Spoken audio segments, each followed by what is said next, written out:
ligar ele aqui também.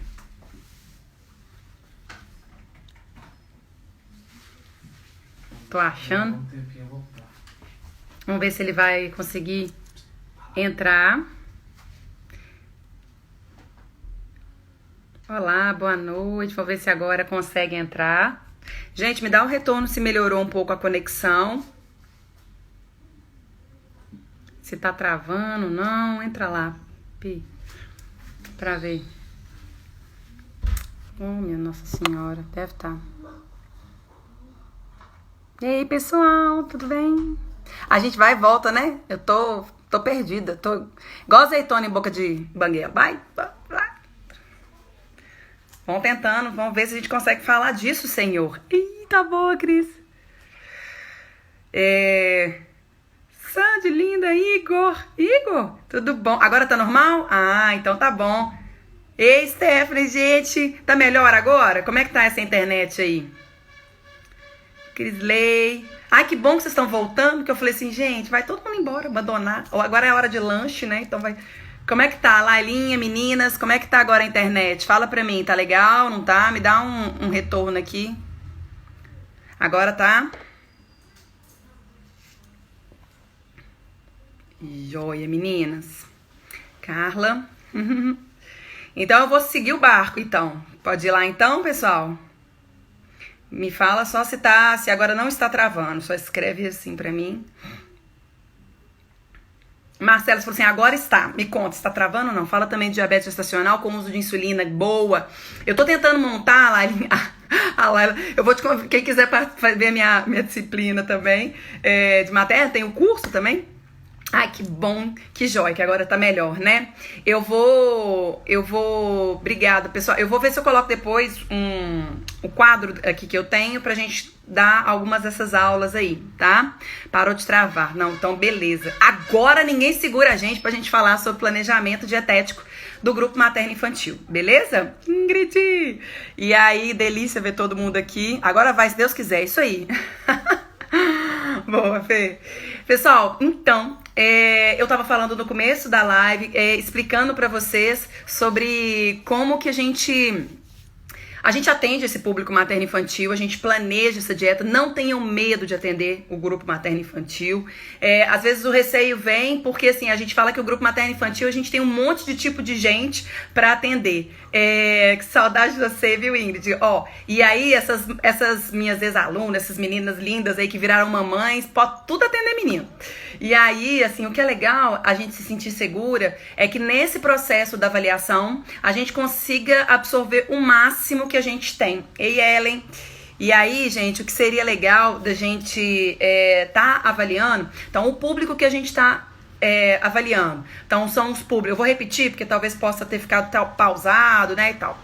Então a gente atende hoje em dia no consultório materno-infantil ou home care, como eu falei, o público de tentantes, então é o casal, tá? A gente atende os lactentes, que são as crianças, né? Na verdade, os tentantes, perdão, gestante, né? Que tá gerindo ali, tá gestando uma gravidez e etc. Tentantes, gestantes, lactantes e lactentes. Então, lactente é aquela criança que mama. E presta atenção, criança que usa fórmula, tá? Então, de 0 a 2 anos é considerado lactente também. Tem muita gente que tem essa dúvida. Ah, não, é só quem faz uso do leite materno? Não. A classificação lactente, ela é pro público, para as crianças de 0 a 2 anos, porque a gente pode fazer um dia uma live só também sobre programação metabólica, porque tem, moçada, esse período de 0 a 2 anos aí, que é o período pelo qual a gente tem uma possibilidade metabólica aí da gente conseguir mexer no metabolismo dessa criança, na questão da formação e maturação celular. Então é bem legal isso daí, tá?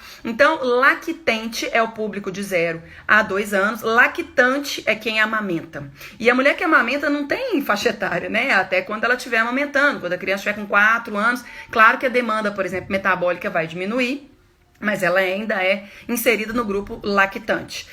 Depois a gente tem que fazer um planejamento dietético para criança, para adolescente. Aí fala assim, mas criança, beleza, que idade?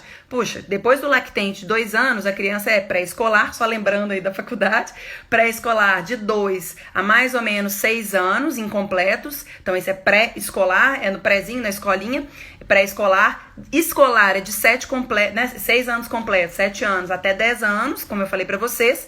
E eu falei também aqui sobre os adolescentes. Então, o adolescente também é muito diferente, gente. Nossa, é assim, quando você atende um adolescente com 10 anos é um, com 12 anos é um, com 15 anos, eu brinco que quando o adolescente faz 15 anos, é como se ele começasse a carta de euforia, de euforia mesmo, e de abolição, assim, que ele fala, olha, agora eu estou livre quase dos meus pais. Então, com 15 anos, 16 anos, 17 anos, é tão engraçado atender esses meninos de 17 anos. Outro dia foi um menino super bacana pra eu atender ele. E aí ele falando, né, não, agora tá suave na neve. Eu falei, gente, suave aonde? Então você tem que estar interagindo aí, sabendo qual é a gíria do momento, para que você consiga oferecer para ele ali, dentro do que ele falou. Voltei, não sei se consegui ler. Ah, sim. E aí a gente conseguir interagir com esse adolescente aí.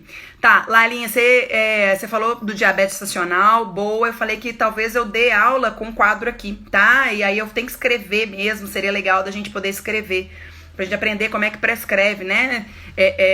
E essas avaliações aí da diabetes estacional. Moçada, então olha só, vamos focar no planejamento hoje, planejamento dietético.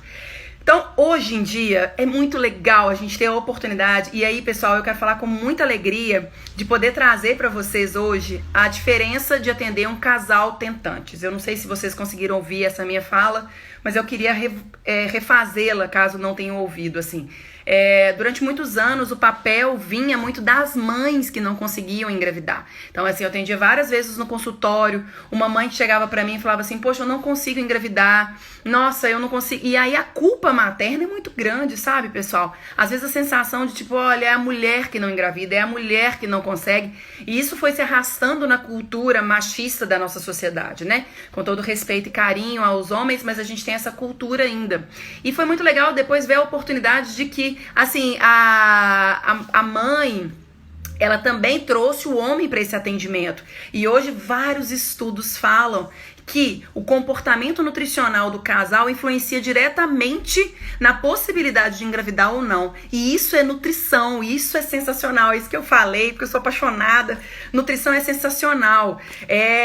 Assim, me perdoe as outras áreas, mas é a área mais top, mais linda que tem, porque sem a nutrição não existem outras áreas. Então a nutrição, ela tem uma possibilidade de acervo de trabalho, de intervenção maravilhosa. Então hoje a gente também atende o homem que quer, né, se tornar pai e fazer parte desse processo embriogenário, né, assim, do casal. Então a gente não atende mais a mulher que não engravida, a gente atende o casal. Isso é muito legal, tá? Então isso a gente tem que entrar. Então o paciente que te procura, fala, olha, eu tô querendo engravidar, e assim, é muito lindo, porque eles estão dispostos mesmo, assim, eles estão super animados para começar essa mudança mesmo no hábito alimentar e etc. Então aí, vamos lá, moçada, bem prático, né, assim, quem me conhece sabe que eu gosto de ir no alvo, assim, o que vocês precisam saber para planejar uma dieta. Primeira coisa que vocês precisam saber, muito sólido na mente de vocês, que são os pilares desse atendimento. Como que vocês vão atender esses pacientes? Então, a primeira coisa, avalie clinicamente esse casal. Veja clinicamente se eles estão bem, se eles não estão bem, o que está precisando, se tem alguma repercussão ali neles. Então, avalie a clínica desse casal. Depois, para planejamento dietético desse casal, é importante que a gente também avalie a bioquímica deles. Então, assim, é interessante, sim, nesse primeiro momento, a gente pedir vários exames. Tem obstetra que já pede eu tô falando isso porque assim, não tem como planejar uma coisa sem a gente avaliar antes, tá, moçada? Então tem obstetra que às vezes já pede esses básicos da gravidez, assim, HIV, rubéola, citomegalovirose, toxoplasmose, esses assim, normais.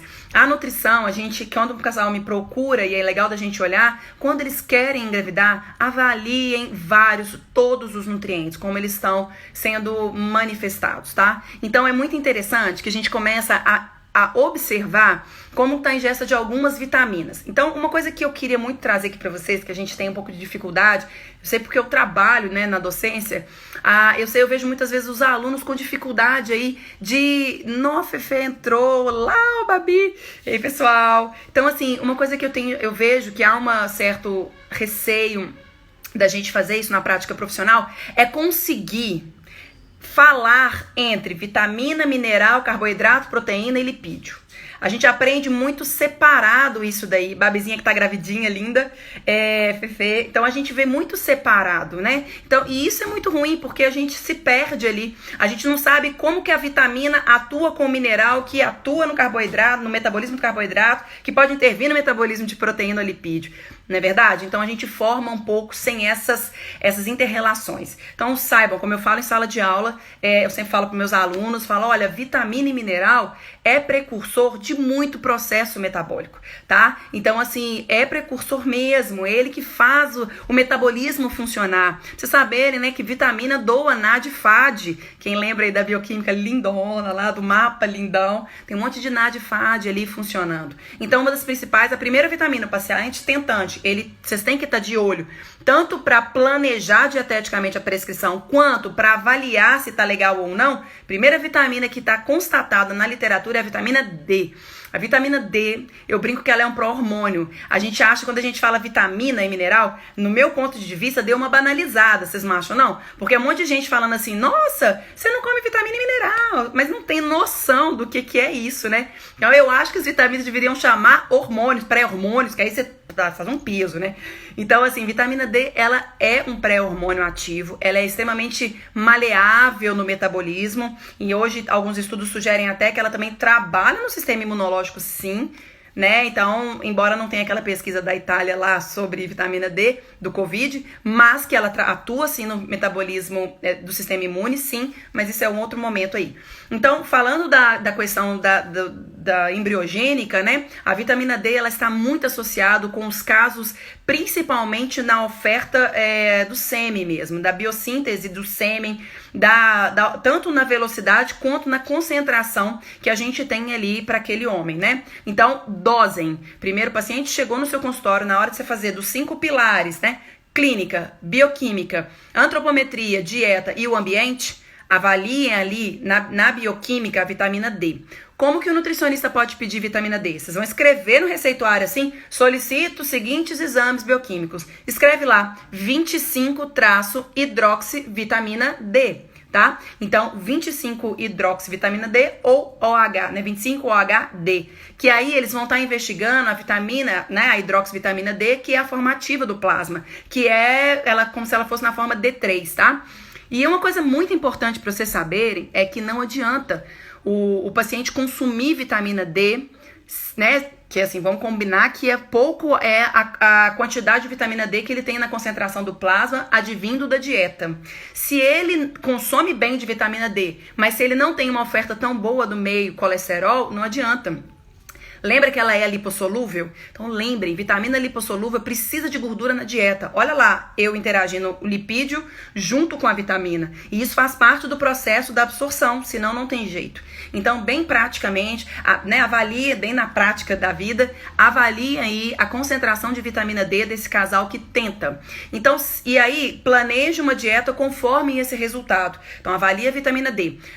Uma coisa legal aqui também que eu quero contribuir para vocês é que quais são os valores ideais que a gente tem para que a gente tenha uma boa saúde, vamos dizer assim, nesse processo da embriogênese, né? Principalmente vindo do homem, tá? O valor ideal para que você consiga engravidar, né, que o casal consiga engravidar, é 40, tá? Então, 40 miligramas é mais ou menos o resultado. A gente sabe que o valor de referência é 30, né? Mas não fica no 30 não, tá? Deu 32, tá? Beleza. Sobe mais um pouquinho, tá? Chega lá no 40, é o ideal para que o paciente, o casal, consiga aí querer engravidar, beleza? Então, tentantes, primeira coisa que na avaliação clínica a gente avalia, bioquímica, perdão, a gente avalia é a questão da vitamina D. Se o casal, na segunda-feira teve uma pessoa que me perguntou com relação aos exames, né?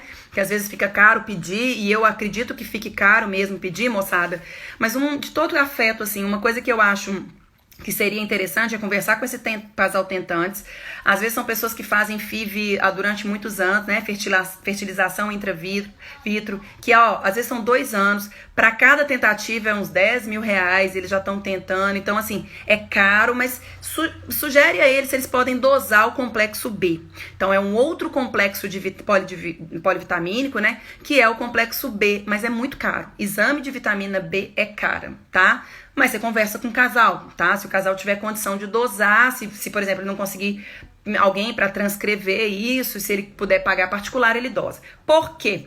Vitamina do complexo B faz parte basicamente do processo de maturação da medula. Então a gente está falando de um sistema nervoso central. O primeiro que é criado é o sistema nervoso central, lá no comecinho do processo embriogenário, nas primeiras semanas de gravidez, no primeiro trimestre. Lembra que a gente tem a fase hiperplásica e hipertrófica? No primeiro trimestre, a gravidez é dividida em 3 trimestres. Primeiro trimestre, 14 semanas. Segundo trimestre, mais 14 semanas. Então, vai de 14 semanas a 28 semanas.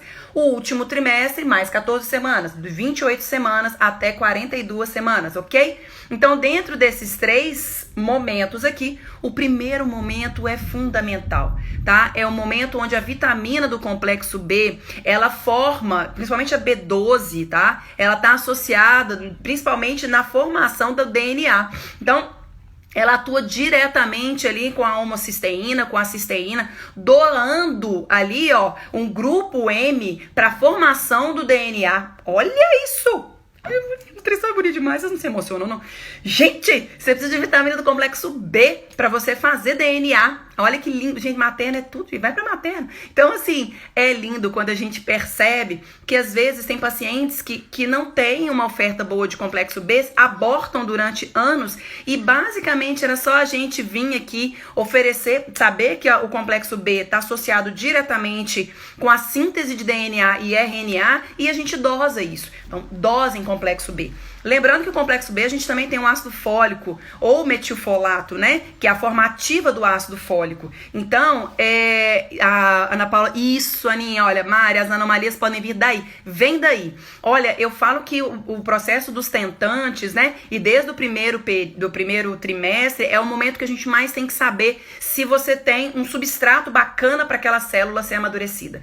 E aí, no pós-doc meu, assim, eu estudo, né? Tenho estudado, batalhado nesse pós-doutorado para estudar programação metabólica, que é a área que eu acho que é sensacional, tá? Programação metabólica é isso, a gente está programando o nosso corpo, tá? A Júlia está perguntando da referência para B12, tá? Referência para B12 depende muito, assim, a gente sabe do parâmetro, né? Eu acredito um parâmetro entre mais ou menos 450, é um parâmetro bom, tá? Nem muito para baixo, nem muito acima, tá legal? Então é uma referência interessante. Muito cuidado, principalmente com a B12, às vezes tem vários fatores associados a ela, né? Mais uma vez, como eu disse da vitamina D, depende do colesterol, B12 depende de fator intrínseco, né? Depende muito da concentração de ácido daquele estômago para ativar aquele fator intrínseco. Então é interessante a gente estar, eu sou muito clínica, avaliar durante disso. Tive meu filho e não acompanhei minha B12, era baixíssima, e a D também, não sabia. Ah, pois é, a hipospadia, boa. A hipospadia, ela pode vir também com controle do iodo, tá? Alguns estudos têm falando também do iodo associado com essa hipospadia. Mas a hipospadia com o tempo, eu espero, né, que esteja tudo bem com ele, mas possivelmente ele pode lá na frente melhorar e evoluir, tá? E é isso mesmo, Aninha, que você falou. A gente precisa, por isso que graças a Deus hoje a gente consegue preparar esse corpo, tá? Então eu tô falando da bioquímica e olha, eu só tô falando de tentantes, a live de hoje eu ia falar de todos os grupos. Então assim, e aí tentantes, mais uma vez, falando sobre elas, do complexo B, do ácido fólico, B1 e B3 também tá associado com a chance de aborto, tá? O aborto vem pelo mau processo embriogênico. Então assim, se você não consegue oferecer dentro daquele processo todas as sínteses e as diferenciações celulares com eficácia, aquilo ali, aquele composto, aquele complexo de célula, ele não consegue agregar na parede do endométrio. A parede do endométrio na invaginação precisa de receptores locais, é uma coisa complexa ali. Então o corpo reconhece aquilo não como um novo processo embriogênico, reconhece aquilo como um corpo estranho e aí desce. A Ana tá falando, né? Meu marido tem iodo alto, ele já operou, graças a Deus. Aí é o que eu te falei, tá vendo? É o iodo, sabe? O iodo tá bem associado à concentração de iodo. E olha, é impressionante a quantidade de médicos, obstetras, colegas, com o maior amor que eu tenho a eles, mas que não pedem TSH antes da gravidez, né? Não dosam TSH, não dosam T3 e T4, não dosam até um anti-TPO, porque a gente sabe que a gente tem tiroidite pós-parto, então ela é uma tiroidite normal pelo feedback negativo que a gente tem na ação da tireoide. Então, olha, mais um aí, nós estamos falando lá de mineral, né? Olha que legal, né? A gente tá falando aqui, eu só tô falando de vitaminas, só falei de duas, que já estamos falando de um monte de mineral junto. Por isso que é muito linda essa nossa profissão. Então, falando do complexo B, mais uma vez, né? Dosem, tá? A gente tem que falar desses processos, dessas percepções, tem risco de aborto. A vitamina D, eu comentei na hora que eu saí, voltei, não sei se vocês ouviram falar, mas 70% da população tem baixa de vitamina D. Então, vitamina D, ela realmente é algo que a gente tem que estudar a nível epidemiológico, sabe? Eu acho. Assim como a vitamina A também. Falando da vitamina A também, que é bom a gente dosar e a gente ver a vitamina A, eu falo assim, Sala, eu amo a vitamina A, gente, tenho um carinho com ela. Tem de todas, né? Sou suspeita. Mas a vitamina A, ela é extremamente maleável. Ela tem 3 formas ativas no corpo dela. Ela pode vir como retinol, retinal e ácido retinóico. Surreal de pensar que, por exemplo, a forma ativa do ácido retinóico ultrapassa a barreira feto-placentária e pode causar uma formação do feto. Então, a gente tem que dosar pra gente saber se tá alta ou tá baixa. Aí você fala, Mari, como é que eu vou dosar a vitamina A, né? A gente tem um carreador, que é uma proteína que carrega a vitamina A no corpo, mas como a vitamina A tem 3 formas ativas, essa RBP do complexo de polivitamínico, né, da vitamina A, às vezes ela dá um falso positivo, falso negativo. Então, melhor que a gente mais fala nesse processo é literalmente dieta. É a avaliação do pilar também clínica, bioquímica, a gente entra no pilar da dieta, tá? Aninha, será que os ovários policísticos podem contribuir para baixar as vitaminas? Eu não acho, assim, eu posso te falar, assim, né? Eu não acho que a questão do ovário policístico abaixa a concentração das vitaminas, tá? Eu acho que o ovário policístico já é dentre as 3 causas que a gente tem aí associados com dificuldade de engravidar, o ovário policístico é uma delas, sabe? Então, assim, é muito interessante quando a gente começa a observar que, aí falando do ovário policístico que você me perguntou, tá mais associada com o metabolismo da glicose, resistência à insulina, do que a questão da vitamina, tá legal? Então, hoje tem a questão do tratamento do ovário policístico para quem quer engravidar, e olha que tiveram vários casos que faziam FIV, um monte de coisa, passar uma hipoglicemia antioral. Então, essa mulher com ovário policístico dá uma hipoglicemia antioral e ela engravida. Olha que lindo, né? Então, a medicina, graças a Deus, cada vez avançando mais e oportunizando cada vez mais criança aí pra esse mundo. E Angel, que tá aí, né? Que precisa. Então, gente, vindo um pouco com relação aos complexos que a gente tem nas tentantes, é muito importante, então, que a gente entra na questão da dieta dela. Bioquimicamente, pede para ela, então, lá, todos os básicos, tá? Os de rotina, exames de rotina normal para o adulto, normal. Eu sempre peço avaliar um bom hemograma, e aí eu peço para ver como é que tá a reserva de ferro dela. Usem e peçam a ferritina, que é o melhor marcador para anemia ferropriva, tá? Pede lá uma avaliação desse colesterol e triglicérides e etc. Pede para ela glicose, porque a gente sabe que a resistência à insulina diminui um pouco a captação, né, desse óvulo, tá associado com isso, então entra também com isso. Pede para ela os básicos, TSH, T3, T4, tarará. Vai pedindo todos esses e inclui na dosagem a vitamina D, o complexo B, mais, né, pedindo um pouco da B12, a gente pode pedir um pouco B1, B3 e B9, B6 e B9, são os que a gente mais pode dosar ali bioquimicamente, tá? Que tem estudos falando que a alteração dessas vitaminas tem relação direta com a dificuldade de engravidar, tá? Sobre mineral, a gente não tem nenhum mineral que você fala assim, nossa, baixa, por exemplo, né? De zinco, de cobre, magnésio, ferro, né? A baixa de ferro não vai dar para você oferecer uma boa possibilidade de engravidar, né? Vai diminuir a chance de engravidar. Não existe. Então, eu sou baseada em ciência e aí não tem. Então, aí você pode dosar. É interessante você dosar se você achar interessante, né? Se achar que isso pode mudar a sua prática clínica. Aí, nesse momento, é muito importante, e olha que eu nem falei de planejamento ainda, né, meu Deus do céu, tem que falar planejamento dietético. Então, para isso, a gente tem que falar também, saber como que tá a dieta desse paciente, tá? Como é que tá o ambiente, a dieta e a antropometria.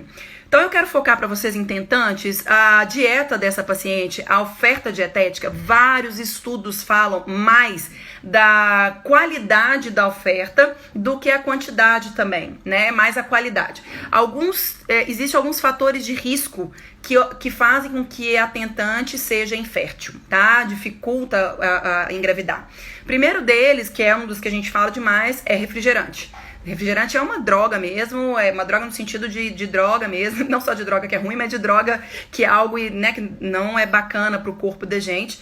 Há alguns compostos muito metabólicos pesados, que o corpo não metaboliza e etc. Então, refrigerante, alguns estudos têm falado que diminui um pouco a quantidade de pessoas que conseguem engravidar, influenciam nessa questão. Outros, cafeína, álcool, gordura trans também está associado. E, pasmem, gente, infelizmente, o agrotóxico. Então, eu acho que nessa fase... quem me conhece sabe que eu sou da linha comportamental. Eu acho que se você gosta de tomar o seu refrigerante, aprenda a tomar o seu refrigerante. Tudo bem, não tem problema nenhum. Mas eu acho que se tratando de um planejamento, vamos dizer assim, de programação metabólica de um filho, né? Eu sempre falo isso com os pais. Gente, se você fala isso, dá certo. Você fala assim, olha, você está investindo na saúde do seu filho quando adulto, né? Eu estudo na programação metabólica isso. Se você tem um corpo sadio e ele consegue hospedar nesse corpo sadio uma boa relação que ele tem metabólica, ele consegue usufruir daquilo dali da melhor forma possível, quando ele nascer e se tornar um adulto, acreditem, o corpo vai mostrar para ele que valeu a pena. Tá? Então, muitas das doenças que o adulto manifesta hoje é muito resposta metabólica de um processo embriogenário. Só pra vocês terem uma ideia, tem um estudo que eu até posto, eu gosto muito dele, que mostra só da mulher fizeram um estudo caso-controle, pareado, eu acho que são os melhores estudos que a gente tem, caso-controle, e aí, nesse caso-controle, pegaram duas gestantes, dois grupos de gestante, um grupo que tinha ali diabetes gestacional e o grupo que não tinha diabetes gestacional, só isso. E falaram, olha, come a dieta de vocês, nós não vamos interferir na dieta, eu só quero depois que o bebê nascer fazer uma avaliação. E aí pegaram das células endoteliais, arteriais e venosas dessas crianças quando eles nasceram. Então, dois grupos, gestante diabética e gestante não diabética. Eu até já falei desse estudo em algumas palestras aí. E aí, na hora que os bebês nasceram, fizeram a análise das células fetoplacentárias e células do bebê, do endotélio, das células arteriais e venosas, da artéria, né, e da veia. Fizeram a análise. E acreditem, só o fato da gestante ser diabética, a célula, o arranjo das fibras, né, que tem ali junto da actina e miosina na parede arterial, ela modificou. Então, ela é completamente diferente só do fato da mulher ser diabética. Então, vocês têm noção? Aí você fala, mas e daí? O que isso influencia? Se eu tenho um rearranjo, vamos dizer assim, de células dos filamentos de actina e miosina dessa criança, isso com meses de vida, e esse rearranjo ele vai continuando, lá na frente, quem não me garante que ele vai ter uma doença cardiovascular? Por causa dessa alteração desses filamentos de actina e miosina, não é mesmo? Então, eu posso ter vários comprometimentos lá na frente. Vocês estão conseguindo ir? Por exemplo, a gestante diabética mesmo, ela acaba sendo que ela produz muita insulina, porque ela tem muito açúcar circulando, passa muito açúcar pro bebê, e ela passa muito açúcar pro bebê, beleza, a gente aprendeu na faculdade, e aí o que acontece? Esse bebê que recebe essa carga de açúcar demais, ele vai, no processo da gravidez, hiperplasiar as células beta, ou seja, são células pancreáticas que produzem a insulina dele. Com 14 semanas, o feto já produz insulina, e aí ele já produz uma insulina de um pâncreas que tem uma célula já hipertrófica. Isso intraútero. Isso pensa que se ele não tem um gatilho metabólico para quando ele for lá na frente e tiver uma dieta muito rica em açúcar. Vocês não concordam que ele pode ter um risco maior aumentado de desenvolver uma diabetes do que uma criança de uma mãe que não era diabética?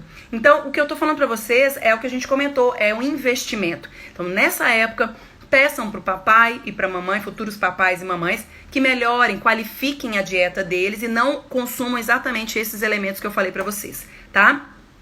Então, o planejamento dietético é muito baseado nessas orientações para o grupo tentantes, tá? Outra coisa importante que eu preciso que vocês saibam para tentantes é que o grupo tentante, pessoal, a gente tem que se atentar muito, olhar muito a questão do peso, tá? Então, o peso que a gente tem, se eles estão eutróficos, não estão eutróficos, se o peso influencia demais. Eu falo isso muito em sala. Mulher grávida, obesa, é pior do que uma mulher uma mulher que fez recentemente uma cirurgia bariátrica, ou que fez pelo menos há 1 ano, 2 anos uma cirurgia bariátrica.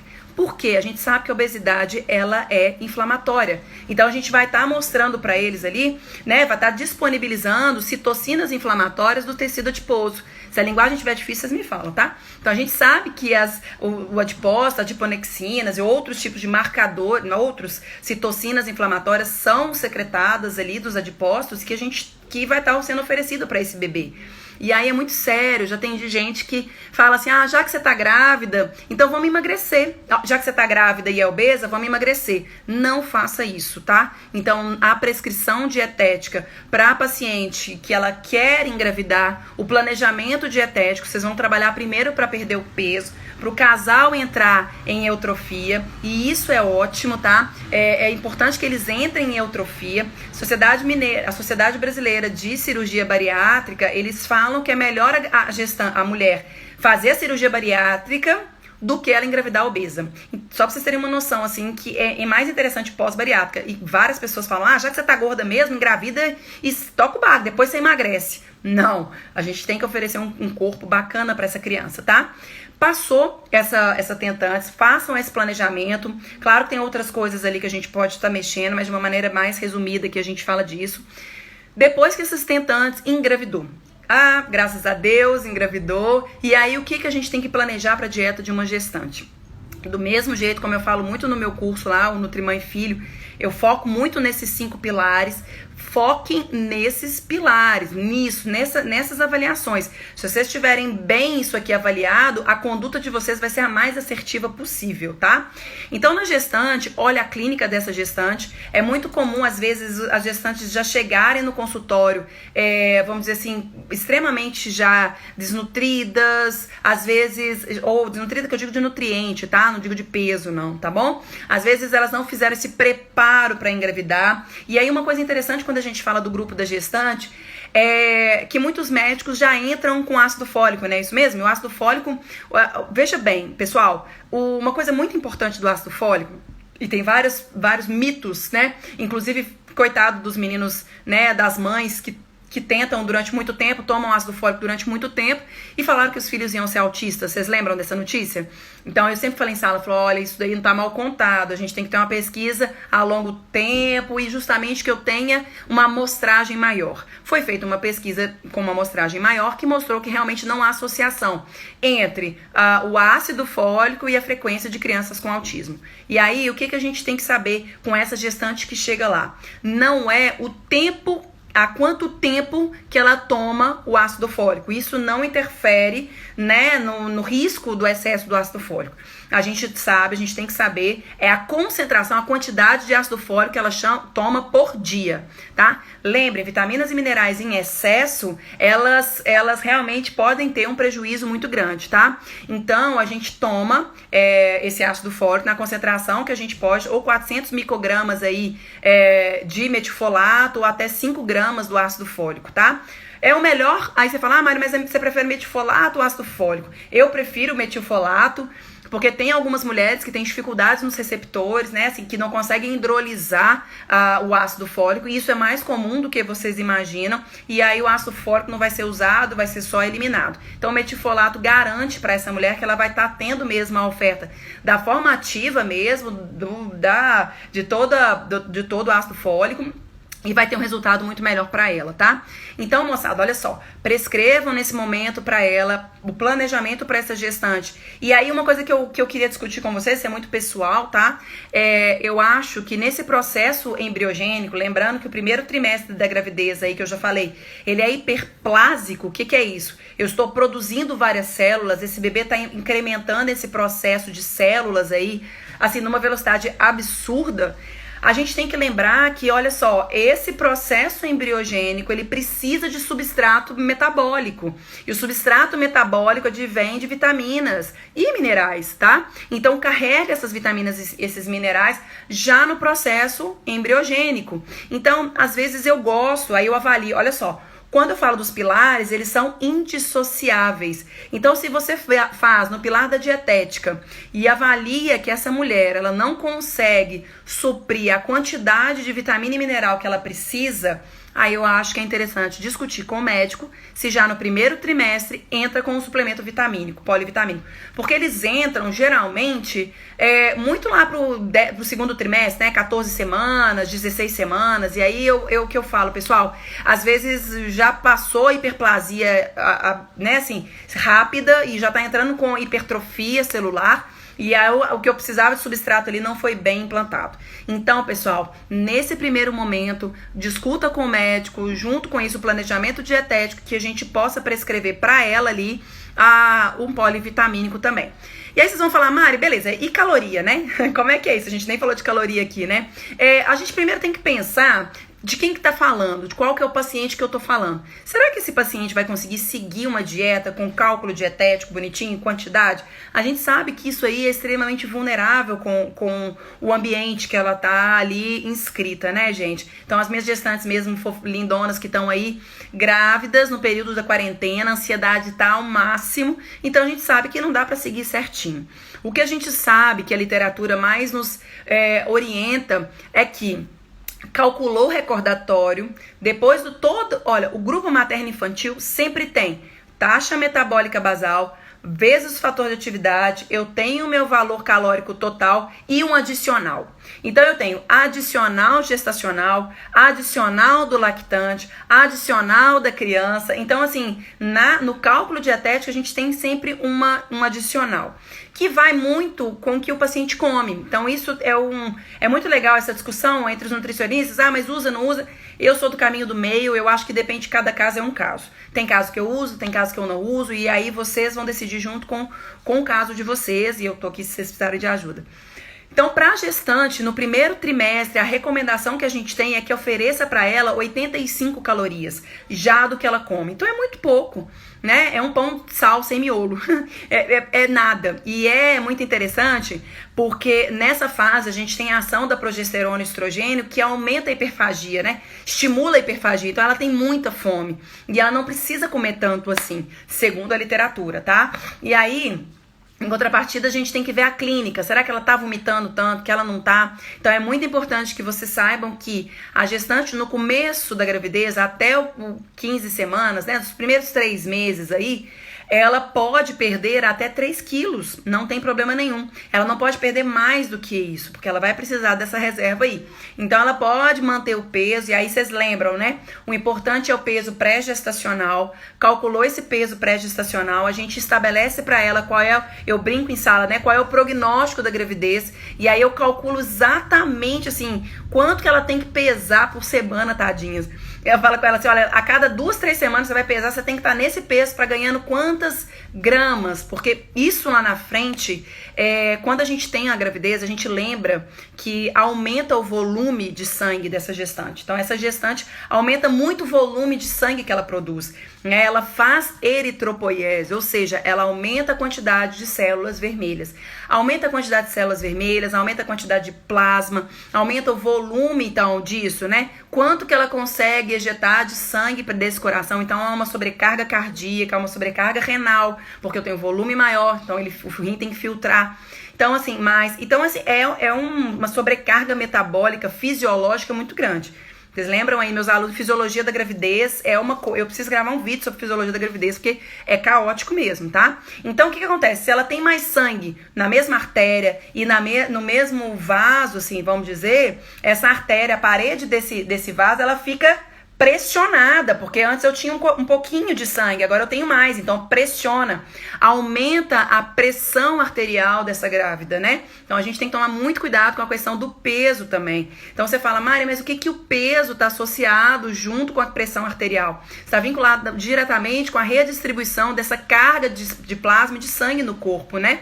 Então há uma sobrecarga também nessa distribuição. Então a gente tem que pensar muito que a quantidade de peso que ela ganha não é só de gordura, tá? O peso que a gestante ganha, que a gente fica muito preocupado, fala, nossa, mas que a gestante, eu tinha que fazer um meme, assim, a gestante, ela sobe na balança e ela acha que ela é um bloco concreto de gordura, assim, blof.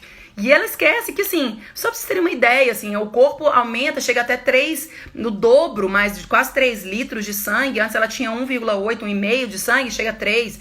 Ela aumenta mais ou menos 300 gramas só de mama. Ela aumenta mais de plasma, só de água que ela aumenta por conta das reações bioquímicas, quase chega até 7 quilos. Então é uma coisa, quando a gente fala de peso, a gente tá falando dessa distribuição aí, tá? Então é muito importante acompanhar esse peso dela.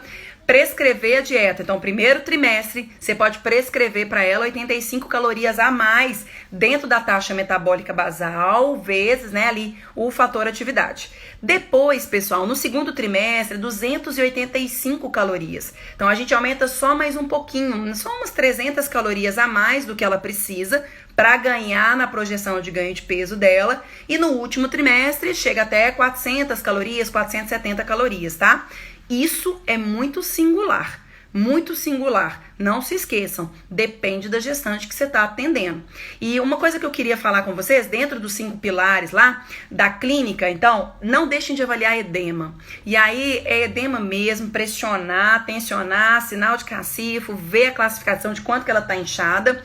E olha, uma coisa que eu aprendi estudando obstetrícia na vida e não estudando só nutrição, né, igual eu falei pra vocês, vão pra medicina também, ampliar o olhar, estudem e avaliem edema sacral, tá? Edema sacral também é muito frequente e pouco avaliado pelos nutricionistas, tá? Ele impacta também no peso dessa gestante, a sobrecarga pélvica que ela tá tendo, sobrecarga até respiratória por causa da modificação do centro de respiração. Então, enfim, a gente tem que avaliar ela como um todo ali, tá? Então, prescrevam dentro dela. A questão do polivitamínico é fundamental que a gente saiba desse polivitamínico logo após essa intervenção, tá?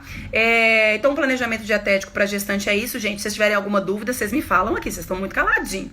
É muita coisa, né? Então, gente, com relação à gestante, era isso daí que a gente pode falar.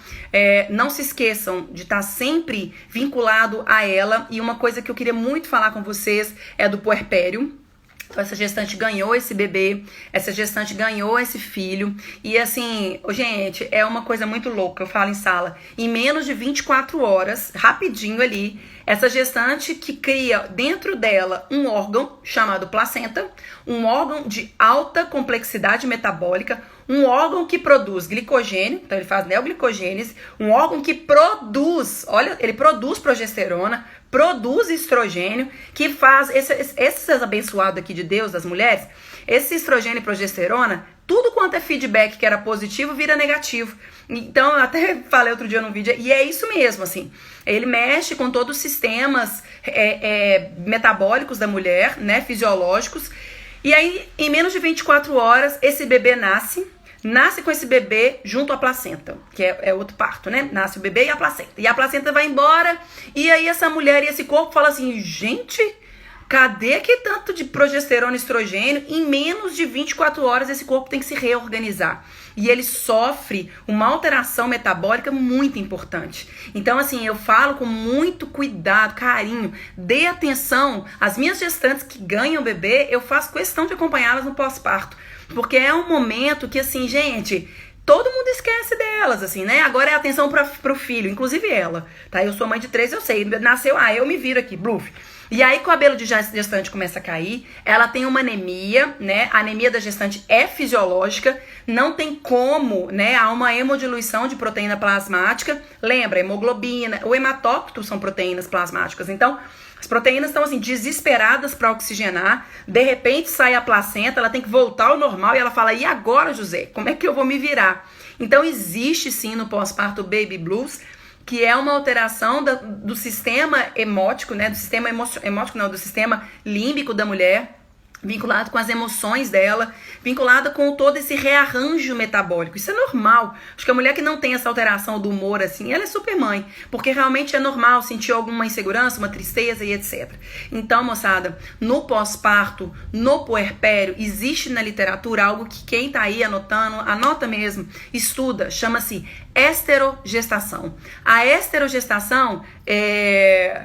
A Stephanie, tô imaginando aquele filminho Divertidamente na versão pós-parto. Nossa! Gente, Divertidamente pós-parto é caótico, todo mundo é a tristeza, assim, a raiva, a alegria, ela some, porque é aquilo ali, porque o pós-parto é surreal, né, e é 24 horas, se vira, neguinho, assim, se vira porque é isso aí. E aí a mulher começa no processo fisiológico de preparo para o aleitamento materno, que é um outro preparo, um outro ajuste metabólico, um outro ajuste fisiológico, tá? E é surreal mesmo essas alterações. E aí, pessoal, olha só, quando nasce esse bebê, nasce essa gestante, moçada, pensem em cuidar dela no pós-parto. A gente às vezes não cuida de quem acabou de gerir, né, um filho. E as alterações metabólicas cobram isso dela, né? Não só as cobranças psicológicas, emocionais, a mulher muda de lugar, agora ela tem um filho para criar, o pai deixa de ser o marido e o esposo, ou, né, o filho, ele acaba sendo agora o pai que tem que gerir e tal. E o leite, porque às vezes a mulher não consegue amamentar. Joia, vou responder pra você aí agora, Aninha. Então, só pra gente pensar um pouco nesse conflito que a mulher passa. Então, a esterogestação, ela fala desse período de 3 meses pós-parto. Tem um autor americano muito legal, e é esse cara que fala extremamente da esterogestação. Ele fala que a gravidez, na verdade, são, né, 4 trimestres. Então, é como se fosse um ano, né? Então, tem os 3 primeiros meses de gravidez, os outros 3 outros meses, e o último trimestre, que é onde o bebê ganha peso e etc.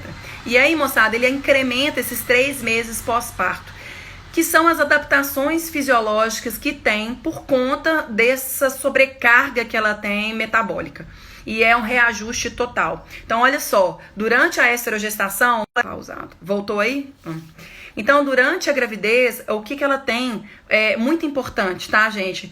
Pós-parto, ele é fundamental que a gente mantenha a suplementação que ela tinha durante a gravidez. Então, eu sempre mantenho, assim, ó, quem ganhou neném, quem for ganhar neném aí, que tá me acompanhando, gente, ganhou a criança, você continua grávida, seu corpo acha que você tá grávida ainda, ele não entendeu isso, não. Por mais que saia placenta e o bebê, ele acha que ainda tá grávida. Então, mantenha a suplementação polivitamínica, tá bom? Esse é um importante ponto pro planejamento dietético desse puerpério, tá? Então, olha só, gente, essa questão que a Ania perguntou sobre o aleitamento, né, a amamentação. O ajuste fisiológico que a gente tem na amamentação começa na gravidez. Então, a gente tem um período que a gente chama galactogênese 1, que já acontece no começo da gravidez, onde o próprio estrogênio já muda a auréola, a cor da auréola, a mama, aumenta ducto mamário e começa a produzir já o colostro. E aí você fala, gente, na gravidez produzindo colostro? Sim, meus amores, já produz colostro. E por que não sai? Né? Por que esse colostro não sai? Porque os abençoados estrogênio e progesterona inativam o outro hormônio, que é a ocitocina, que é a ocitocina que coloca para fora esse leite ou esse colostro que está sendo produzido. Esse colostro ele é reabsorvido e eliminado na urina da mulher, tá? Mas quando sai no parto o bebê e a placenta, nasce esses dois combos aí, nasce aquele tanto de progesterona, aquele tanto de estrogênio vai embora. E aí quem está sendo liberado, que estava toda vez lá com o xizinho, que lembra das aulas de fisiologia, lembra do xizinho. a progesterona e o estrogênio começa a não ser produzido na concentração e não inativa a ocitocina e a prolactina. Esses dois hormônios são fundamentais para que a mulher consiga produzir e ejetar esse leite, tá? Então, a produção desse leite vem da prolactina. Tanto prolactina quanto ocitocina, a principal via da formação dele a principal produção dele é hipofisária. Então, é no eixo hipofisário, tá? Então, a Stephanie tá a mulher que vaza. Lembra da minha prima? Sim. Às vezes vaza por conta da concentração da produção. Pode ser, inclusive, assim, a segunda gravidez, tá? Às vezes acontece que na segunda gravidez o metabolismo já tá todo preparado, tá? Então, pode acontecer, sim, de vazar. Mas, assim, não é comum. Pode vazar, mas não é muito, não, assim, né? Deve ser mais super molhada. Assim... Não sei se a concentração que ela tem de progesterona e estrogênio inativava tanto a ocitocina. E por que tem que ter isso, sabe? Assim, a gente precisa inativar a ocitocina porque é a ocitocina que é estimulado durante o parto. Tanto é que a mulher, quando entra em trabalho de parto, eles colocam lá na veia aquele abençoado ocitocina pra você entrar em trabalho de parto, sentir aquela dor ótima que já sentiu, só que não. Aquela dor maravilhosa, e aí pra você conseguir ter a força, porque você tá com progesterona e estrogênio o tempo todo lá na tampa, inativando a sua ocitocina. Aí eles te dão endovenoso a ocitocina pra você estimular o parto, e aí realmente o leite conseguir ser produzido, tá bom? Então, com relação durante a descida do leite, né, a gente sabe, estudando um pouquinho a amamentação, a gente sabe que demora um certo tempo. Até 72 horas pós-parto, até tem mulheres a mais ou menos, depende, por exemplo, se a criança nasce no tempo certo ou não nasce no tempo certo. Isso influencia demais na descida do leite também, tá? Então, por exemplo, dependendo, então vamos supor que o bebê é a termo, que a termo significa nasceu no tempo certo, tá? Só fazer um adendo que os bebês prematuros, ele pode ser prematuro por tempo, prematuro por peso ou os dois, tá? Então, tem essas classificações. Então, às vezes tem bebê que nasce com peso bom, então ele não é prematuro por peso, ele é pré-termo, ele não é prematuro. Então, isso daí é legal da gente saber, porque influencia diretamente nesse processo da lactogênese aí. Então, eu começo a galactogênese, tá? Não consegue eliminar tão bem esse leite aí por causa da progesterona e estrogênio.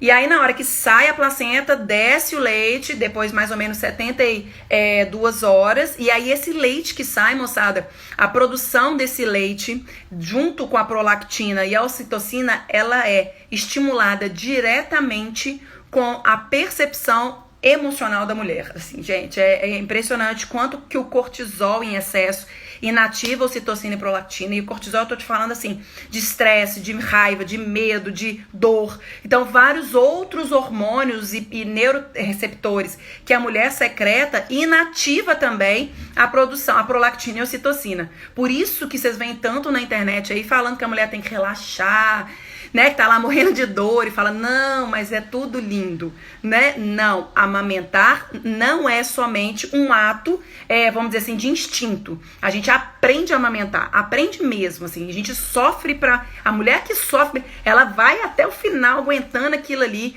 porque existe aquela cobrança em querer amamentar. Então, pra mãe, então eu sempre falo isso, quando eu planejo o meu acompanhamento, eu sempre falo, olha, depois que ganhou o bebê, eu quero te ver, às vezes eu ligo, nem sempre eu vou na casa, porque eu sei que é um momento que às vezes ela tá insegura, muitas das vezes ela me liga, a gente se faz videoconferência, e eu vejo como ela tá, como é que tá a amamentação, eu gosto de ver, pega, estuda pra ver como é que é a forma da embocadura do bebê, a posição do bebê, como que faz pra tirar o leite, então eu fico próximo ali dela, sabe?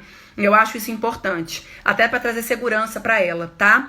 E aí, gente, logo depois, o planejamento dietético para essa mulher que está nesse período, primeiro, garanta polivitamínico para ela, porque ela não vai comer e ela não vai conseguir absorver tão bem, né? Sim, dizendo da dieta. Então, garanta, mantenha o polivitamínico. Mari, quanto tempo? No mínimo 3 meses, tá? Enquanto ela estiver amamentando, a demanda calórica é absurda. E aí a gente entra na fase da lactante, né? Ou nutrícia, é tudo a mesma coisa. Que é aquela mulher que produz esse leite. Então entra na lactogênese, que é um outro processo metabólico, fisiológico, que o corpo tem que se ajustar para conseguir mesmo produzir esse leite. Só para vocês terem uma noção, o ajuste metabólico que tem do corpo durante a gravidez, o que refere mesmo à gordura, que a mulher fala, olha, você vai engordar, porque engordar é uma palavra pesada, né? Parece que a pessoa é gorda. Você fala, olha, assim, vai engordar. Olha o peso da palavra, né?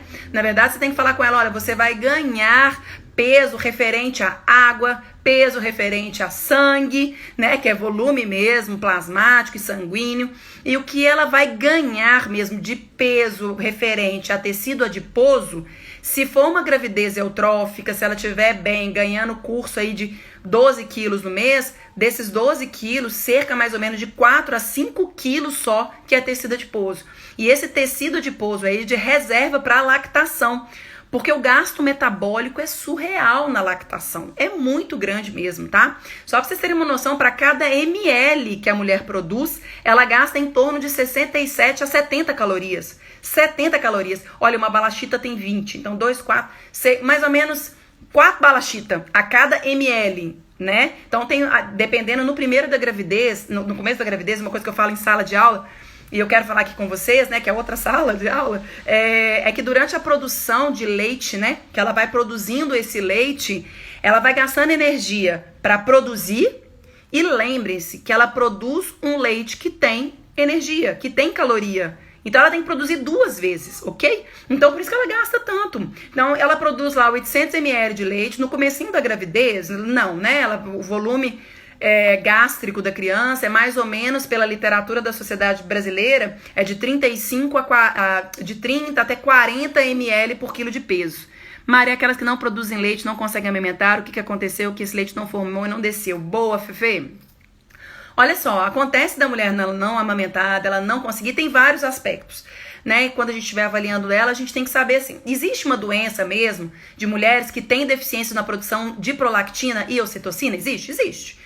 Existe sim, tem sim mulheres que não conseguem produzir tão bem esses hormônios, tá? Então a gente, mas não é comum, então a gente exclui causa patológica e um dos maiores fatores, Fê, que está associados com a baixa produção de leite, né? E às vezes a mulher não consegue ejetar esse leite, é a questão emocional mesmo, tá?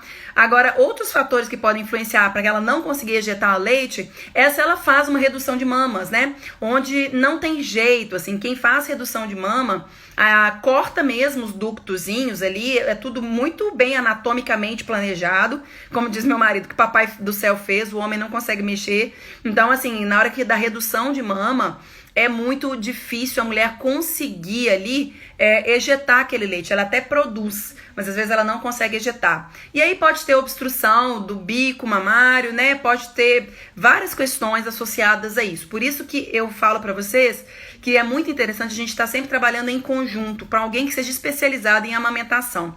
E aí as meninas da fono, da enfermagem especialmente, é muito difícil, eu até comentei com uma colega hoje, que é difícil a gente falar sobre o nutricionista aprender sobre amamentação. A gente tem que correr atrás disso depois da faculdade mesmo, tá? Então, assim, na verdade, então ela tem leite. Toda mulher produz esse leite se ela consegue ter a quantidade de prolactina. Toda mulher que produz esse leite com a prolactina consegue ejetar esse leite se ela tem ocitocina. Se ela não tiver esses hormônios, na dança desse hormônio aí tão bem, não vai conseguir nem produzir tão bem e nem ejetar. Agora, um fator associado diretamente com a produção de leite também é o volume de água que ela toma, tá, pessoal? Então, realmente, a água está diretamente ligado com produção láctea mesmo, porque a água é substrato mesmo para o corpo produzir aquele leite ali, tá? Então, oferta hídrica, melhorar mesmo a questão dietética no nível, assim, né, no planejamento, né, de água, mas ela já sente muita sede, tá? Ativa mesmo a sede, né, a percepção de sede dela, tá? Que a amamenta lembra, tá bom? Outra coisa, a gente tem que ver quantas horas. Nossa senhora, já deu a hora, meu Deus. Olha só pra gente fechar, então, lactante. E aí depois vocês me falam se vocês querem que na próxima live, ao invés de eu falar da fisiologia da criança, a gente fala sobre planejamento dietético, né? De quais são as vitaminas e minerais são indicados para lactante, que você tá falando. Olha, eu honestamente, eu falo todos, tá, gente? Gestante, lactante, pra mim uma das Nossa, faltam 1 minuto restante, gente. São todos eles, tá? Então, olha lá, só, gente. Mantenha a suplementação polivitamínica para essa lactante também. Gente, faltam 1 minuto e 42. Eu empolguei. Não deu tempo de falar de criança, muito menos de adolescente. Depois me manda no direct, me manda lá, se vocês querem continuar, continuar essa live sobre o tema planejamento dietético, ou vocês querem falar sobre outro assunto, que é a fisiologia da criança. Mas o importante o planejamento dietético estejam junto com o seu paciente, acolha o seu paciente mais uma vez e, olha, importante, mais do que nunca, tá? A gente responder para ele aquilo que ele precisa e não somente o que a gente gostaria de dar para ele. Ai, de nada, que bom, espero que vocês tenham gostado. Ó, maratona live materno infantil, moçada, sexta-feira, 5 horas da tarde. Eu espero todos vocês lá para esse universo materno infantil, tá bom? Então, nesse universo materno infantil, esse conteúdo que eu tô dando pra vocês vai ficar lá no meu canal do YouTube, tá bom? Quem tiver interesse, quem quiser se aprofundar nessa área, me manda um direct, me chama, que aí eu posso ajudar vocês num curso, né, que eu tenho sobre materno infantil, tá? Que bom pelo retorno, pessoal. Eu que amei vocês aqui, vocês vão estar quarta e sexta-feira aqui, né? Eu espero vocês, então. O Instagram vai me derrubar, vai mandar eu ir embora. Então, sexta-feira, eu espero todos vocês aqui, tá bom? Um beijo muito grande, obrigada pela presença de vocês. Beijo, até sexta.